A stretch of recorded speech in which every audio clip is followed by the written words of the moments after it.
ಎಲ್ರಿಗೂ ನಮಸ್ಕಾರ. Ashwini recording company 40 ವರ್ಷದಿಂದ ನಾನು ಮಾಡ್ಕೊಂಡ್ ಬಂದಿರೋದು. ಜೋಗಿ 20 ವರ್ಷ ಆಯ್ತು, ಫಸ್ಟ್ ಪ್ರೊಡಕ್ಷನ್ ನಮ್ದು. ಈಗ ನನ್ನ ಮಗನಿಗೋಸ್ಕರ ಈ ಫಿಲಿಮ್ ಅಂತ ಹೇಳ್ತೀರಾ ಅಂತ ತಿಳ್ಕೊಂತೀರಾ, ಅಲ್ಲ, ನನ್ನ ಕತೆಗೋಸ್ಕರ ನಾನು ಮಾಡಿರೋದು. ಕತೆ ಸ್ಟ್ರಾಂಗ್ ಇತ್ತು. ಫಸ್ಟು ಶಶಿ ಅದಕ್ಕಿಂತ ಮುಂಚೆ ಒಂದು ಪಿಕ್ಚರ್ ರಿಲೀಸ್ ಮಾಡಿದ್ವಿ, ಅದು ಅಷ್ಟು ಸರಿಯಾಗಿ ಹೋಗಿರ್ಲಿಲ್ಲ. ನಮ್ಮ ಹತ್ರ ಇರೋ ಹುಡುಗ ಒಬ್ಬ ಒಂದು ಫಿಲ್ಮ್ ಮಾಡೋಣ ಇವಾಗ ಅಂತ. ನಾನೇ ಬೇಡ, ಇವಾಗ ಮೊದಲೇ ಗ್ಲಾಸ್ ಆಗಿದೆ, ಸುಮ್ಮನೆ ನಮ್ಮ ಕಂಪ್ನಿ ನೋಡ್ಕೊಂಡು ಹೋಗೋಣ ಅಂದೆ.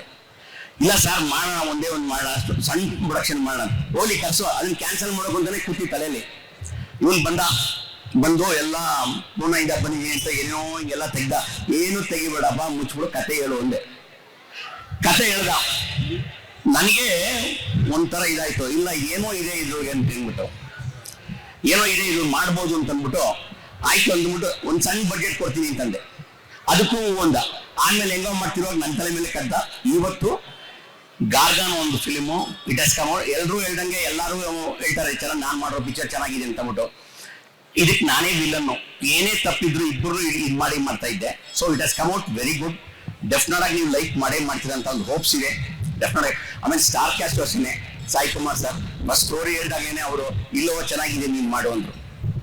ಫಸ್ಟು ಆಸ್ ಅನ್ ಔಟ್ಸೈಡ್ ಅಂದ್ರೆ ನಾನು ಬೇರೆಯವ್ರ ಕತೆ ಹೇಳಿದಾಗ ಅವ್ರು ಹೂ ಅಂದಾಗ ನನ್ಗೊಂದು ಪ್ಲಸ್ ಆಯ್ತು, ಕಾನ್ಫಿಡೆನ್ಸ್. ಆಮೇಲೆ ಆರ್ ಪಿ ಪಟ್ನಾಯಕ್ ಒಂದು ಲೈಟಾಗಿ ಹೇಳಿದಾಗ ಇಲ್ಲ ಮಾಡು ಅಂದ್ರು.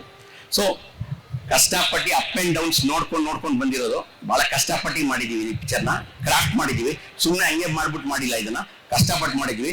100% ನಿಮ್ಗೆಲ್ಲ ಲೈಕ್ ಆಗುತ್ತೆ ಡೆಫಿನೆಟ್ ಆಗಿ. ಫೆಬ್ರವರಿ 6ನೇ ತಾರೀಕು ಮಿಸ್ ಮಾಡಿದ್ರೆ ದಯವಿಟ್ಟು ಥಿಯೇಟರ್ಗೆ ಬಂದು ಫಿಲಿಮ್ ನೋಡಿ ಆಶೀರ್ವಾದ ಮಾಡಿ. Thank you very much.